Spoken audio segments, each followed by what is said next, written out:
Shalom, shalom, shalom, shalom. As always,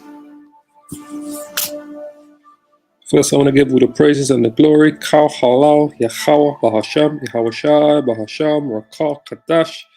Yahweh is the Most High's name. Yahweh Shai is the Son's name. As always, double honors to the apostles of Great Millstone who've been teaching this word in truth, in spirit and sincerity. And salutations to my fellow Hebrew Israelite brothers out there that have been edified by the truth of the scriptures of who we are, the true children of Israel, and of who the other nations are. So we're gonna look at this. It's a short little video here, part of a documentary that I kind of clipped out. That's gonna have a few Egyptologists and a so-called Israeli rabbi that's gonna speak on the Israelites that were in captivity in ancient Egypt and their exodus from Egypt, and who these people were. You're going to hear them speak about the Israelites and what they have learned from their research on who the Israelites were and did they exist. Did the Israelites, because you still have that question, did the Israelites really exist in ancient Egypt? Were they about, so forth and so on and that. So without further ado, I'm going to play this and we're going to do a little running commentary. We're going to bring out some scriptures while we're on the way, while we're actually reviewing this video. All right, so let's get into it without further ado.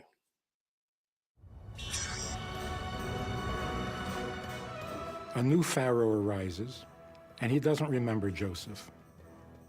He enslaves the people because they're becoming too numerous and becoming a threat. So he puts them to work and embitters their lives, building store cities of Pithom and Ramses, and makes them create bricks out of mud and straw.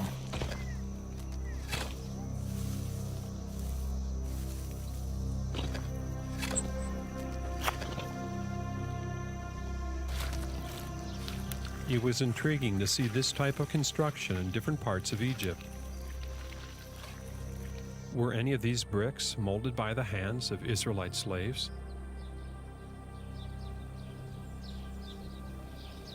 However, Mansour was quick to remind me that these types of mud bricks are present throughout Egypt's history and don't prove any connection to the Israelites.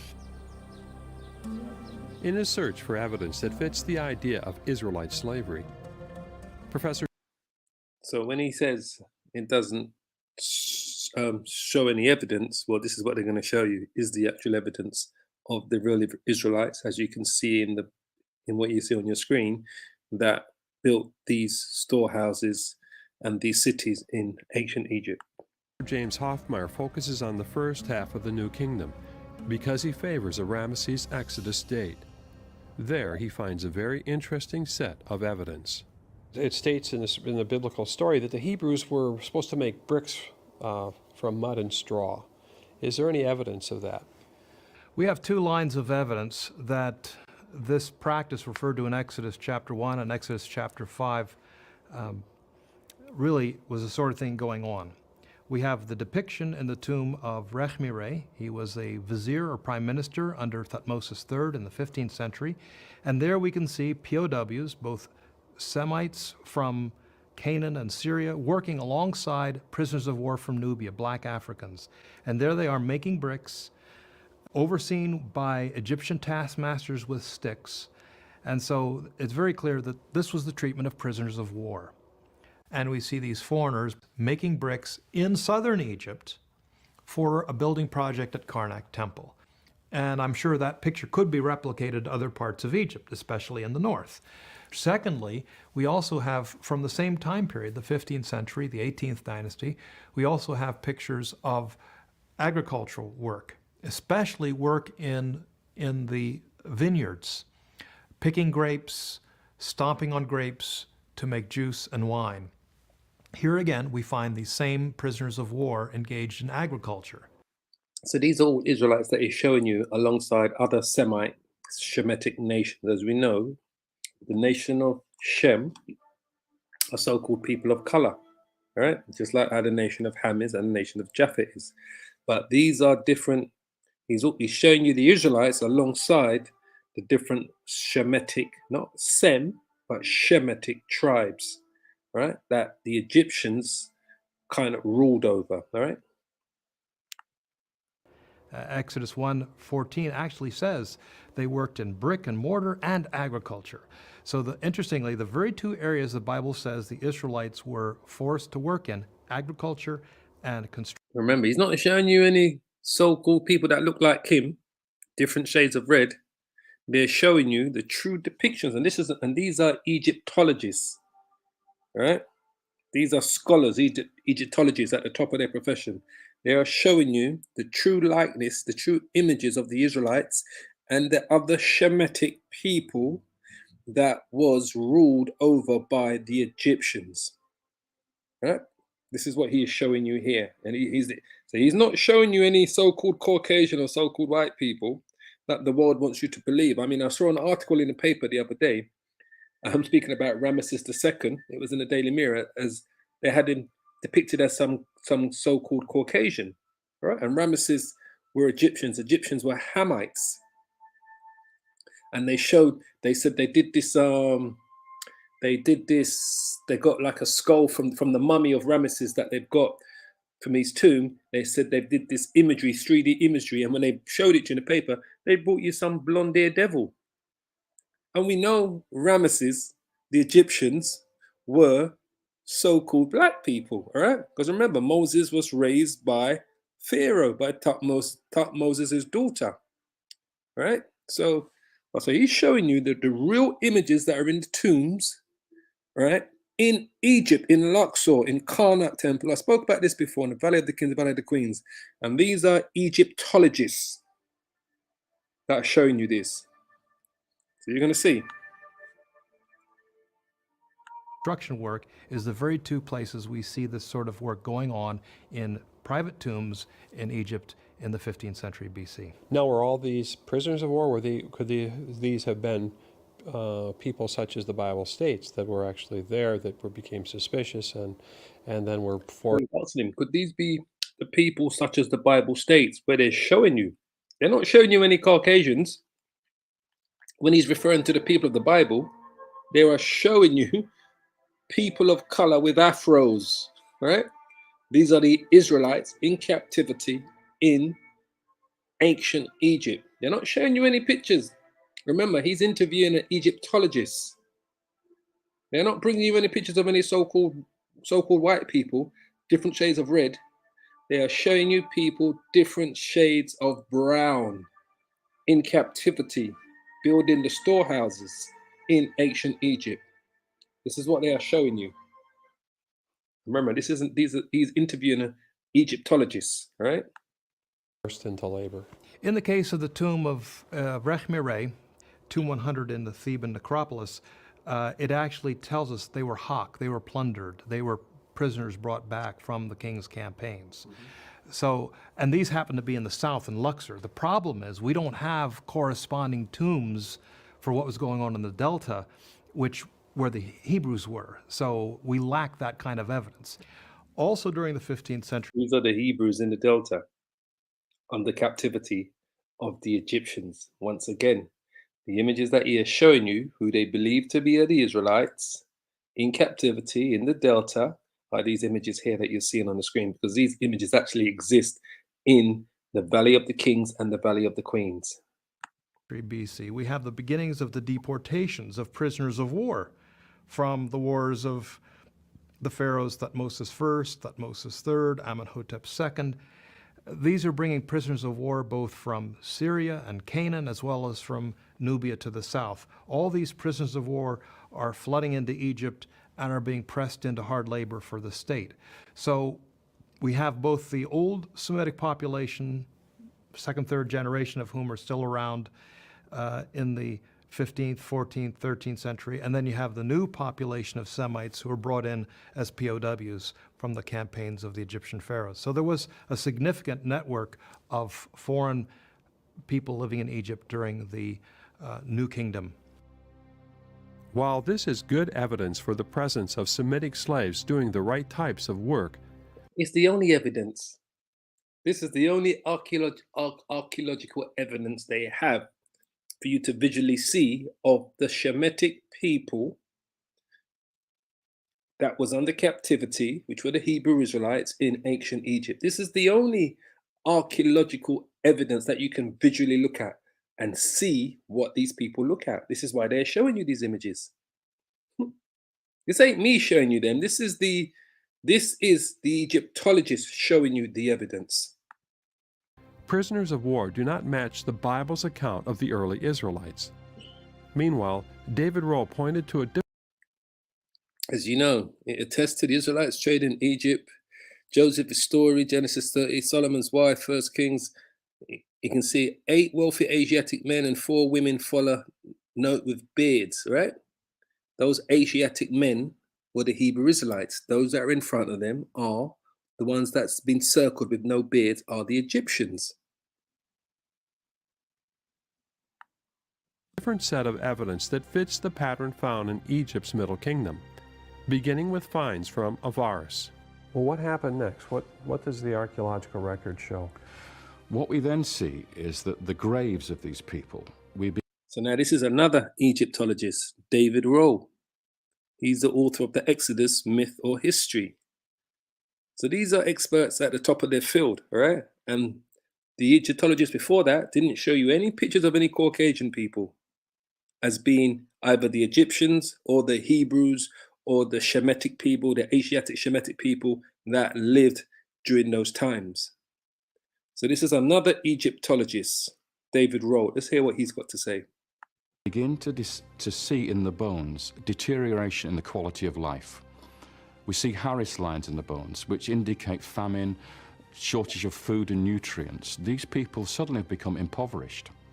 Not only that, but we start to see larger houses, which seem to be Egyptian in design, and then smaller houses attached to them, which seem to be servants' houses. And this is what we see for the very first time. And we even find papyri with lists of slaves with Semitic names on them at this point. You hear that? So they even found papyrus with a list of slaves with Shemitic names on them. So I want you to listen carefully to what he's going to tell you now, all right? So this is more evidence. They have this papyrus in the Brooklyn Museum. So for the brothers in New York, they can go to the museum. I believe it's going to say it's a Brooklyn Museum, and they can actually go and view this papyrus with these Israelite Shemitic names in it that are listed as slaves in Egypt, in New York. So listen to what he says about this papyrus that they found, right? And they've got this in New York. I think he's going to say it's a Brooklyn Library. Buried as well. Tell me more about the bones. If we look at the cemetery population, that's the dead, if you like, and that's the evidence we have of the living, is the dead. And we look at their graves, we find something very interesting happens. At the beginning, these people seem to prosper. The quality of their lives is very good. But all of a sudden, at some point in the story, we see a degeneration. We see a degeneration in the burials and the actual graves themselves. The investigation of the anthropological data has shown us that we are dealing with people who lived probably to about 32 to 34 years of age and then died. That's the typical. See that? Hebrews making mud bricks in the tomb of Rekhmire in Thebes, dated to Thutmose III.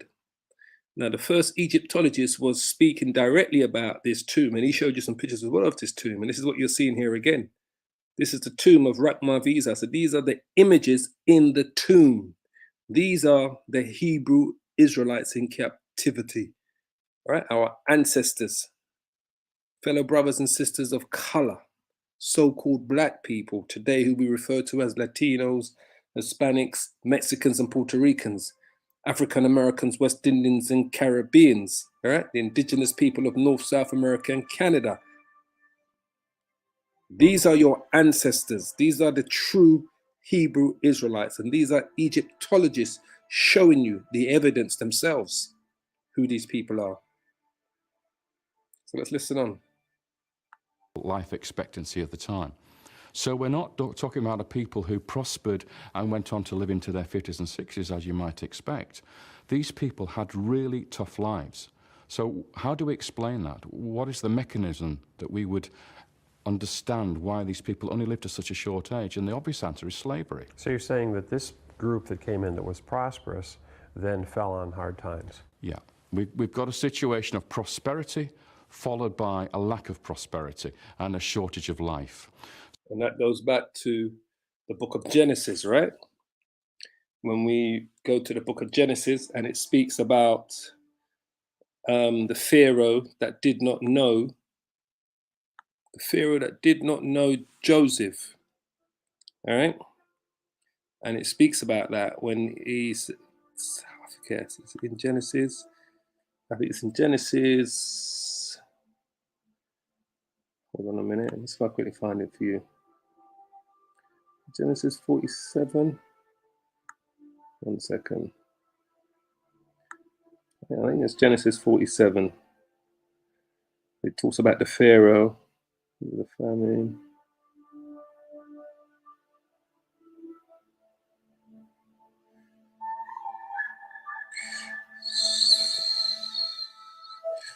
Hold on. Let me just 1 second, family. I'm going to come back to this. I'll just bring in the screen here. I believe it's Genesis 47 or 48, all right, that he's speaking on there. The Pharaoh that did not know Joseph. Jacob's family settles in Goshen. So those are, these are, so this is when Jacob and his family came into Egypt because of the famine. It says there, then Joseph came and told the Pharaoh and said, my father, my brethren, and their flocks and their herds and all that they have are come out of the land of Canaan, and behold, they are in the land of Goshen. This is where we started as a nation in Egypt, all right, in the land of Goshen. And he took some of his brethren, even 5 men, and presented them unto Pharaoh. And Pharaoh said unto his brethren, what is your occupation? And they said unto the Pharaoh, thy servants are shepherds, both we also and our father. Then said moreover unto Pharaoh, for to sojourn in the land are we come, for thy servants have no pasture of their flocks, for the famine is sore in the land of Canaan. Now therefore we pray thee, let thy servants dwell in the land of Goshen. And Pharaoh spake unto Joseph, saying, thy father and thy brethren are come unto thee. The land of Egypt is before thee. In the best of the land make thy father and thy brethren to dwell in the land of Goshen. Let them dwell. And if thou knowest any men of activity among them, make them rulers over my cattle. And Joseph brought in Jacob his father and set him in before Pharaoh. And Jacob blessed Pharaoh. And Pharaoh said unto Jacob, how old art thou? And Jacob said unto Pharaoh, the days of the years of my pilgrim are 130 years. Few and evil have the days of the years of my life been, and have not attained unto the days of the years of the life of my fathers in the days of their pilgrim. And Jacob blessed Pharaoh and went out before the Pharaoh. And Joseph placed his father and his brethren and gave them a possession in the land of Egypt. This is where we began as a nation in Egypt, in the best of the land, in the land of Ramesses, as Pharaoh had commanded. And then if you jump down, that's the famine. Peace in the land. Okay. Might be the next chapter, might be 48. Hold on. Israel's last days. That's Jacob before he dies. Bum, bum, bum. Joseph's sons. That's when he blesses them. And let me see if it's in maybe 49. Hold on. That's when he gives them the blessing. That's his death, burial.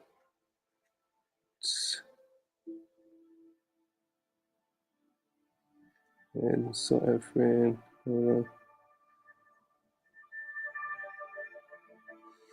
I might be in Exodus chapter 1, because it's not necessarily in chronological order.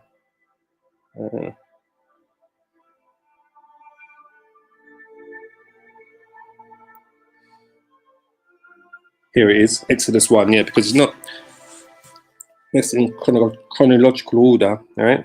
So it says here, this is what we're looking for. It says, and Joseph died, and all his brethren, and all that generation. And the children of Israel were fruitful, and increased abundantly, and multiplied and waxed exceedingly mighty in the land, and was filled with them.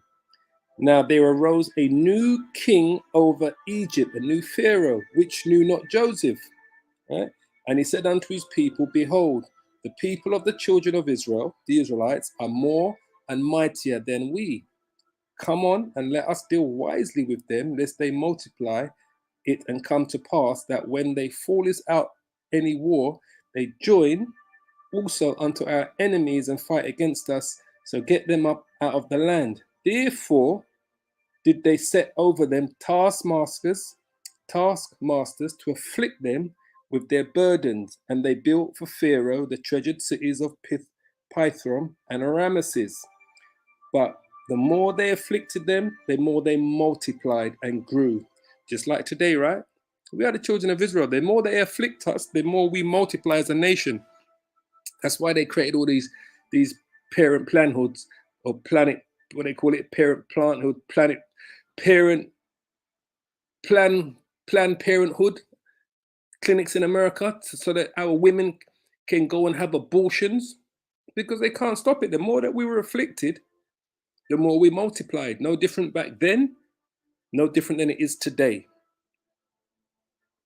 So it says, but the more they afflicted them, the more they multiplied and grew, and they were grieved because of the children of Israel.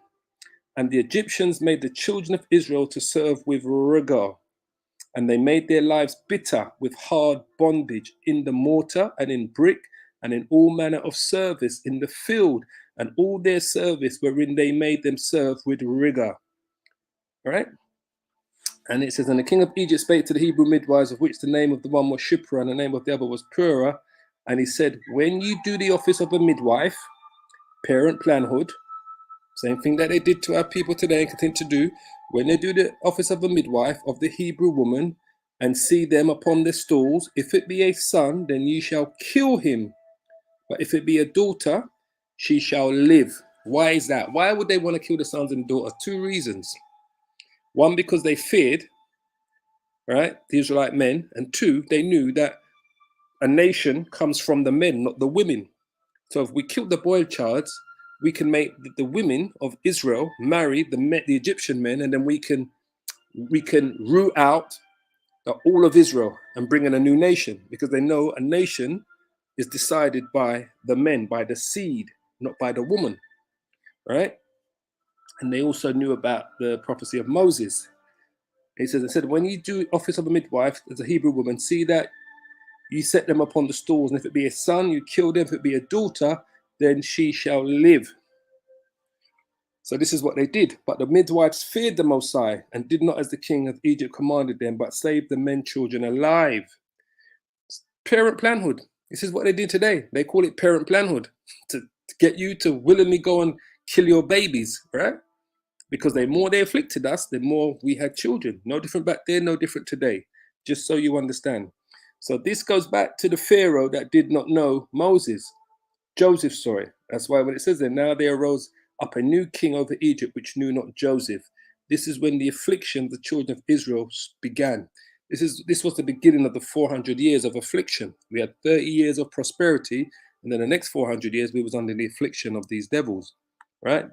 So if we go back, I'm going to just go back to where the guy was talking. And remember, these are Egyptologists that are telling you this, giving you this information. All right, just bring it back up again, the rest of the video. To prosper, the quality of their lives is very good.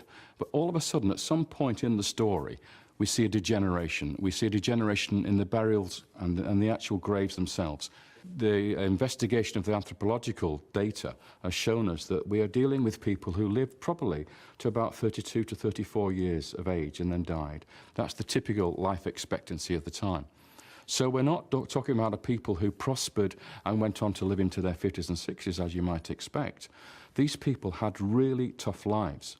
So how do we explain that? What is the mechanism that we would understand why? Well, we explain that because, as we showed you here, in Exodus 1 and 8, this is when things changed for Israel. Now there arose up a new king, a new Pharaoh over Egypt, who knew not Joseph, And he said unto his people, behold, the people of the children of Israel are more and mightier than we. This is what happened. And this is what they did. Therefore, they set over them taskmasters to afflict them with their burdens, and they built up for Pharaoh the treasured cities of Python and Ramesses. But the more they afflicted them, the more they multiplied and grew. And they were grieved because of the children of Israel, just like today. They really hate us. They want to be us, but they hate us. They're grieved because of you, Israel. That's why they've stolen our identity and tried to claim these people in the land of Israel who are the Edomites, who they refer to as Israelis and Jewish. This is why they claim them to be the children of Israel. As we know, they are not. They are Edomites. So let's listen on.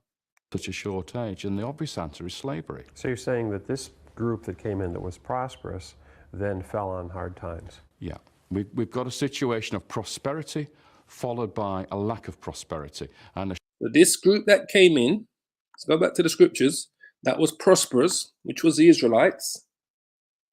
That was prosperous when they came in, fell on difficulties, right? Because of this.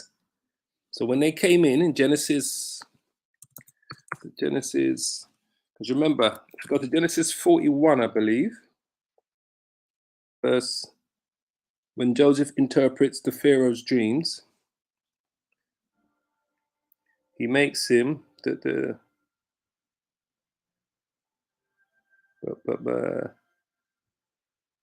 is it?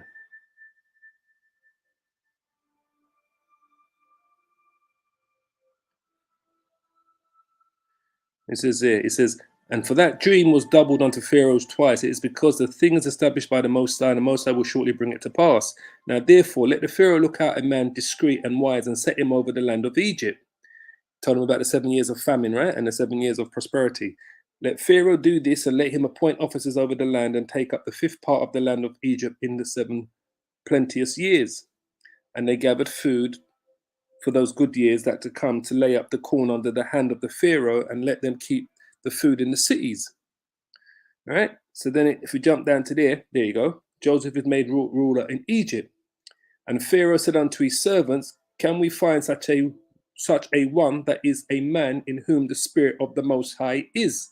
And Pharaoh said unto Joseph, for so much as the powers, the Alahims, has showed thee all this, there is none so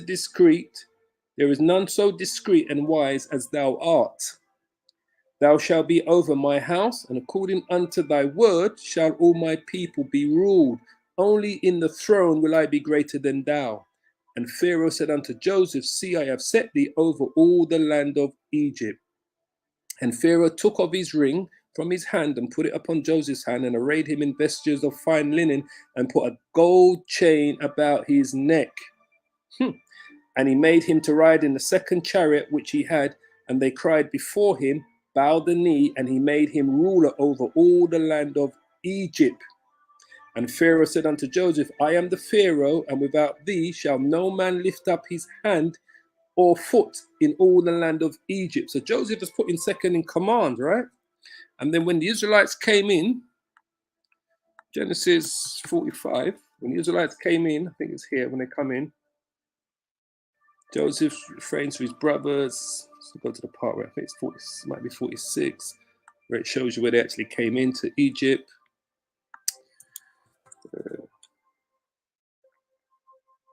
Jacob moves to Egypt. So this is when they came into Egypt. This is when they came down into Egypt, right? He came down, it says, and Jacob rose up from Beersheba, and the sons of Israel carried Jacob their father and the little ones and their wives in the wagons which Pharaoh had sent to carry him. And they took their cattle and their goods which they had gotten in the land of Canaan, and they came into Egypt, Jacob and all his seed with him, his sons, and his sons' sons with him, his daughters and his sons' daughters. And all the seed brought he with him into Egypt. And then it goes through who the children of Israel are,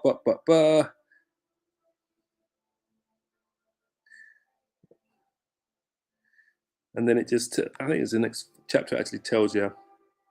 Yeah, and we read this a little while ago. Jacob's family settles in Goshen. This was the good times, right? When they came down into Egypt. This is when they had the 30 years of good time in Egypt. right? They settled in Egypt, Joseph and his family, right? And then the famine kicks in, basically. So this is the good time that the Egyptologist is speaking about, all right? So let's just go back to that. Shown us that we are dealing with people who lived probably to about 32 to 34 years of age and then died. That's the typical life expectancy of the time. So we're not talking about a people who prospered and went on to live into their 50s and 60s, as you might expect. These people had really tough lives. So how do we explain that? What is the mechanism that we would understand why these people only lived to such a short age? And the obvious answer is slavery. So you're saying that this group that came in that was prosperous. So the 400 years that the Bible speaks of, that Abraham was told by the Most High that they're going to go into captivity under, was in ancient Egypt. This is the 400 years of slavery that the Bible speaks of. All right? This is here what you're looking at. When it speaks about the 400 years of slavery, let's quickly bring it up. This is what the Bible speaks of. When I believe it was told to Abraham that they were going to serve 400 years of slavery.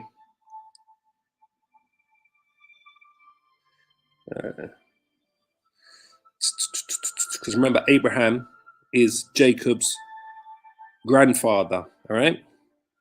So I keep pressing the wrong buttons here, family. Abraham is Jacob's grandfather. Let's quickly just bring it up. So this is the 400 years of slavery that is speaking of, right? Genesis 15. It's Genesis 15 I'm looking for.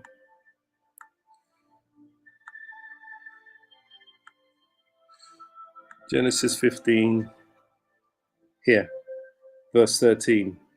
And he said unto Abraham, before his name was changed to Abraham, know of a surety that thy seed, the Israelites, that are going to come from the promised line, Abraham, Isaac, and Jacob, shall be a stranger in the land that is not theirs, Egypt, and shall serve them. They're going to serve the Egyptians. This is the hard labor that this Egyptologist is speaking about, what the Bible speaks of, what the prophecy was about. And they shall afflict them 400 years. This is ancient Egypt. This is not talking about the transatlantic slave trade. It's like what Apostle Ariam Lab said in a video he put up yesterday when he was talking about Daniel's 8 and 25 about Antiochus. He says that, you know, people look at that precept and they try to make that sound like it's talking about today, troubles that happen to us today. It's not.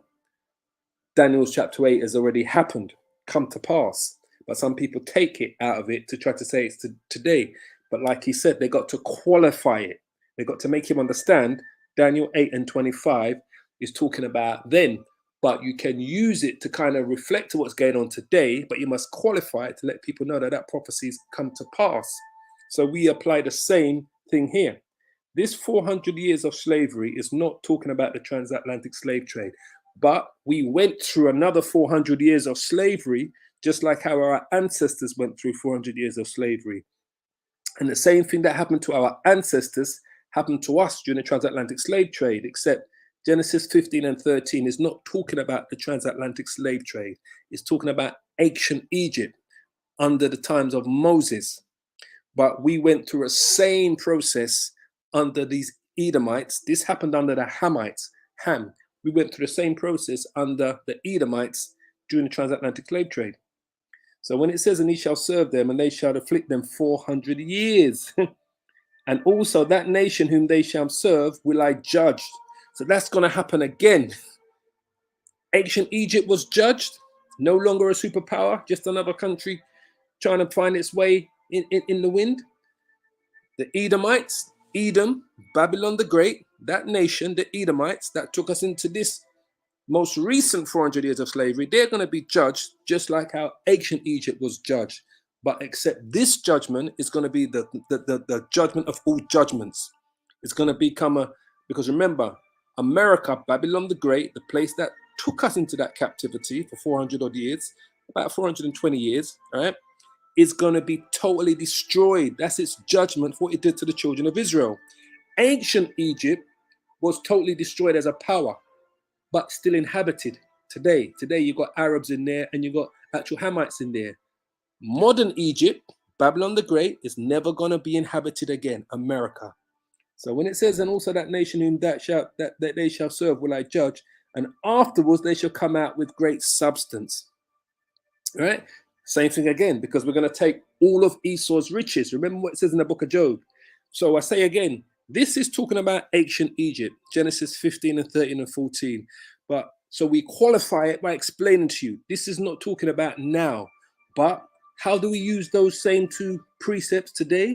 The same things. We went through another 400 years of slavery, and the Lord is going to judge that nation that took us into slavery, the Edomites. There's no getting out of it, right? Who we served under.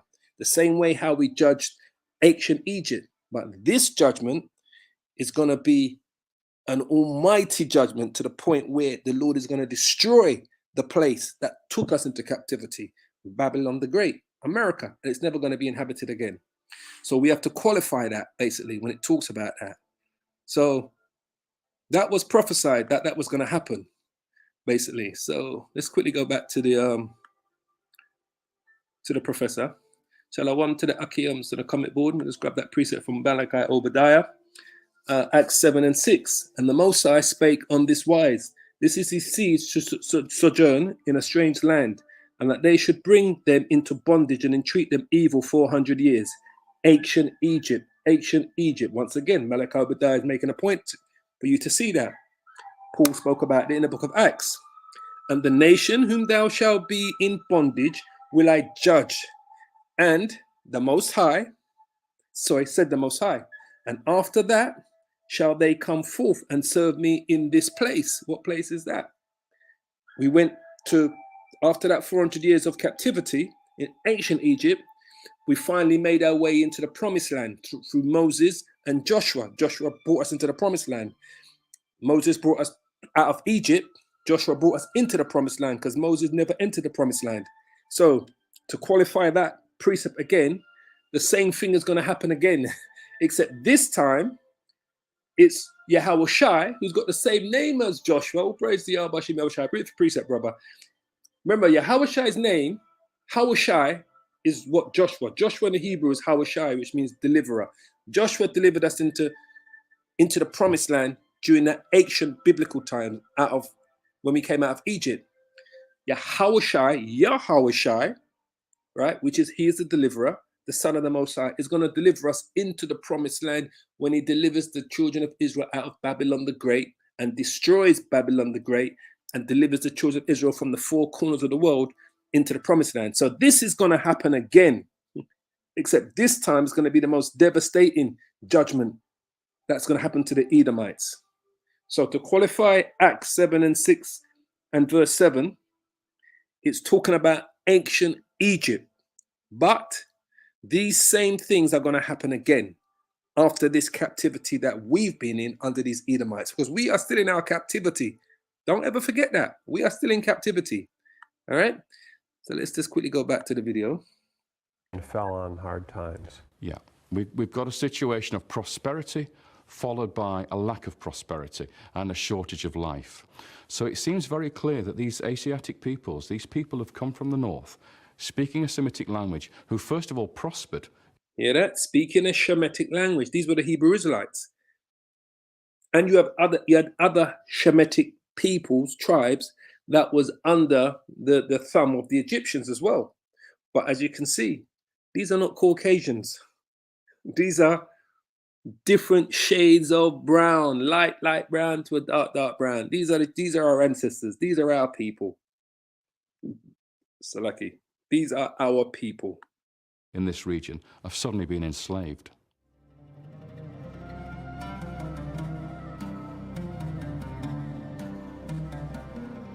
Is there any physical evidence? Now listen to what he says here, because this is very poignant to make you understand more when we telling you who these people were in ancient. Because you get a lot of people try to claim that, oh, those people that were in captivity weren't the Israelites. There was no such thing as the Israelites. They didn't exist, and all of this BS that goes around. You know what I mean? From the vocab Malones to the white supremacist Christians, that just total BS.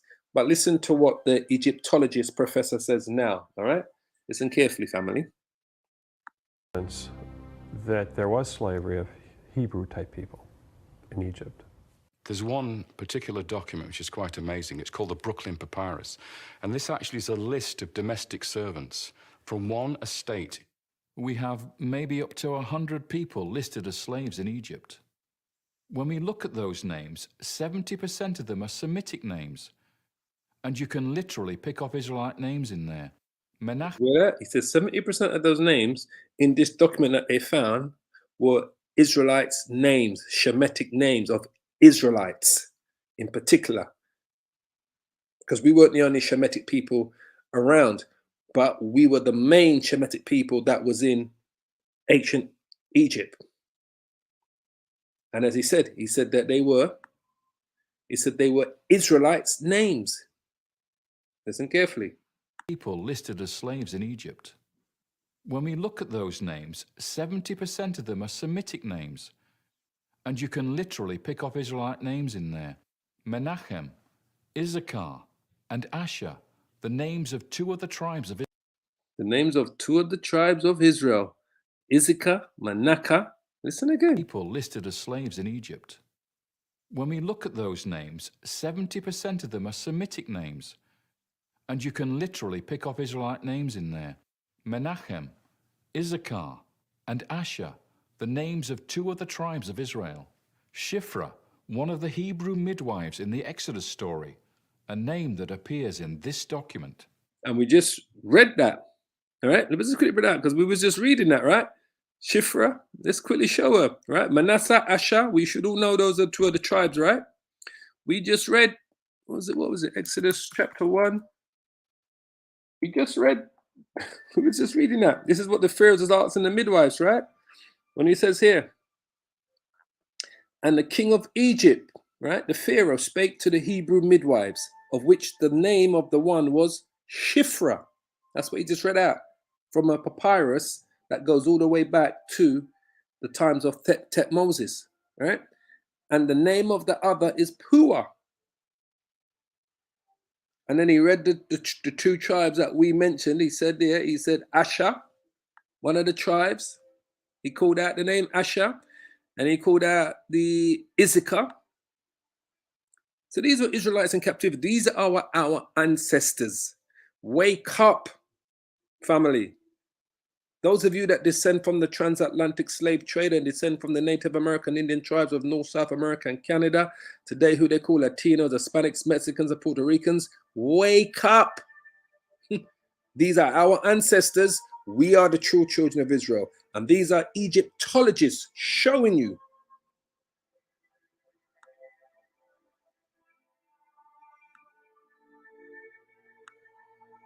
Be up to 100 people listed as slaves in Egypt. When we look at those names, 70% of them are Semitic names. And you can literally pick up Israelite names in there. Menachem, Issachar, and Asher, the names of two other tribes of Israel. Shiphrah, one of the Hebrew midwives in the Exodus story, a name that appears in this document. These are Hebrew Israelite slaves, and they're in a papyrus from the 13th dynasty, not from the 19th dynasty, not from the time of Ramesses II in the New Kingdom, but from the 13th dynasty, the Middle Kingdom. What does this mean to you? What does it say?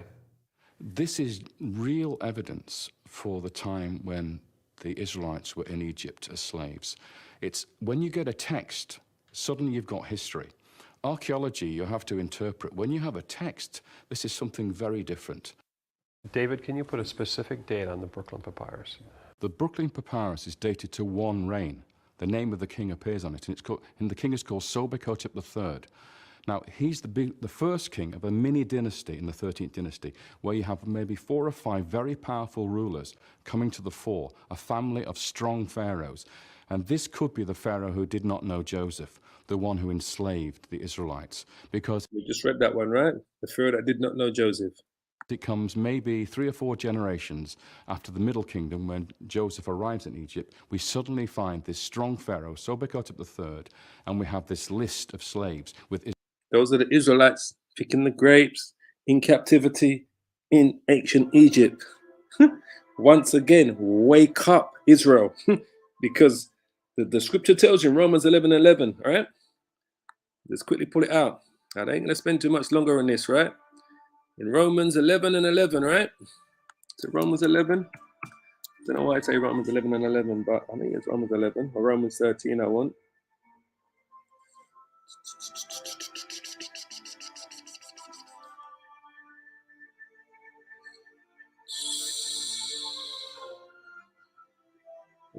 It's Romans 13. I don't know why I'm saying Romans 11:11. Hold on.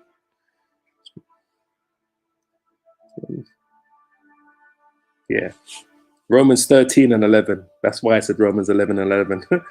It says, and that knowing the time that now it is high time to awake out of sleep. For now is our salvation nearer than when we believed. The night is far spent, the day is at hand. Let us therefore cast off the works of darkness and let us put on the armor of light. What is the armor of light? The truth of the scriptures, the Bible, the words of Yahweh Bashim, Yahweh Shai. That's what the armor of light is. So now it's high time to awake out of sleep, Israel. Wake out of sleep.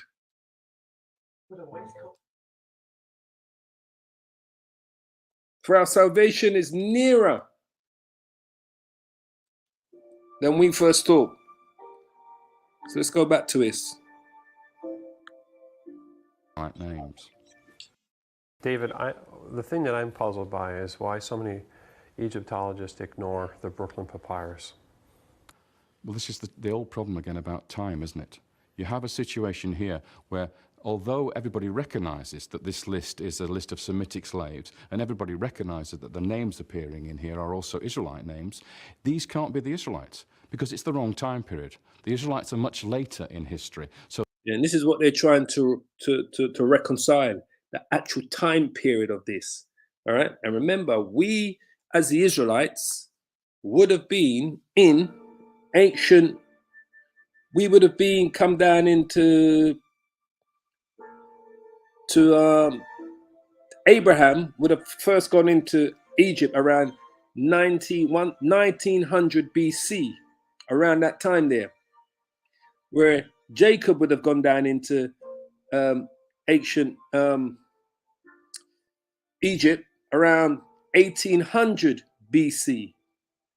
So they're trying to reconcile the exact century that the Israelites were in captivity. Because remember, we was there for 430 years when Jacob came down there with his family. Jacob and his family came down into ancient Egypt in around 1800 BC. But the evidence is there that we are those people, and they actually existed. these people we're seeing here in this Brooklyn Papyrus in the time of Sobekov III cannot be the Israelites. All this evidence that we're finding in Avaris, this city in Goshen in the Eastern Delta, points us to the period when the Israelites were in Egypt, and that is the period we call the Middle Bronze Age. Most Egyptologists put the period of the slavery in the New Kingdom in the 19th dynasty, and here we are in the 13th dynasty, so the things don't match. So that's why they disregard it. So they put it to one side and say it's another coincidence. But they can't no more because all the evidence is there, and like I said, Israel was in captivity for 400 years and was in Egypt for roughly 430 years. All right, came down with Jacob. Simple as that. They can't put this off much longer. So I just really wanted to bring this to the forefront, right? Just to show you these Egyptologists are speaking on who the Israelites are in captivity. And they are not saying to you, these are so-called white people. They are showing you the real images of the true Israelites, the Shemitic people that was in captivity under the Egyptians. So I pray you are edified by today's edification. As always, I want to give all the praises and the glory to Yahweh, Bahasham, Yahweh Shai, Bahasham, Rakah Kodash. Double honors to the apostles of Great Millstone. As I always say, family, keep praying, keep safe, and hold on to this truth. There's no going back. Truly, our salvation is nearer than when we first fought, family. It is nearer than when we first fought. So keep praying, keep safe, and hold on to the words of Yahweh, Bahasham, Yahweh Shai. Shalom, shalom, shalom, family. All praises.